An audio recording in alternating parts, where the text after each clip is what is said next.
promesse historique de la gauche. Élargir le droit de vote aux étrangers pour les élections locales était la proposition numéro 80 de François Mitterrand. Reprise par François Hollande, cette promesse présidentielle devrait se concrétiser en 2014. Une loi constitutionnelle a déjà été adoptée en première lecture au Sénat en décembre 2011, mais le texte est depuis en attente à l'Assemblée nationale. À partir du moment où ils vivent effectivement depuis assez longtemps sur le territoire français, ils ont le droit de voter, puisqu'ils sont quand même représentatifs d'une grande majorité, de personnes dans les lieux de nos communautés, donc ils ont quand même le droit et un mot à dire. On paye nos impôts, nos loyers, on subit à la loi française, pourquoi pas admis à les élections municipales. Et même pour la présidence, s'il faut.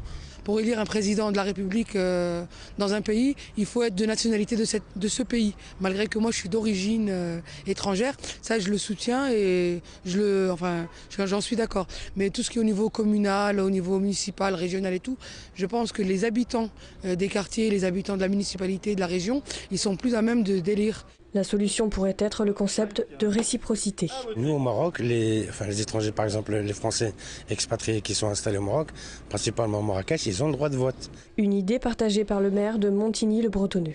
Il faut aussi tenir compte de l'opinion des Français et ne pas les diviser sur des sujets qui ne les intéressent pas. Mais il peut y avoir d'autres solutions aussi. On peut y aller de manière progressive, tout simplement dans la réciprocité. Ça serait pas mal déjà que les Français qui vivent dans un pays étranger puissent aussi voter dans le pays étranger. À l'heure actuelle, l'élu Inimontin évoque la naturalisation des étrangers afin d'obtenir les droits liés. Par contre, du côté de Guyancourt, c'est une évidence. Les étrangers devraient pouvoir voter aux élections locales et même pouvoir s'y présenter comme candidats. Je pense que des personnes qui vivent sur un territoire, qui vivent dans une commune depuis plusieurs années, qui payent des impôts, des personnes dont les enfants partagent nos écoles, des personnes qui participent à la vie locale, ça serait quand même une reconnaissance et ça serait une intégration supplémentaire. Le député yvelinois Jean-Philippe Mallet évoque les mêmes valeurs en faveur de l'égalité. C'est important que pour les élections locales, les étrangers puissent voter. Ils travaillent, ils contribuent à la richesse de notre pays et donc il est important qu'ils puissent voter. C'est un problème de dignité. La gauche est déterminée à obtenir la majorité nécessaire des 3/5 au Congrès pour réformer la Constitution. Reste à convaincre une trentaine de parlementaires.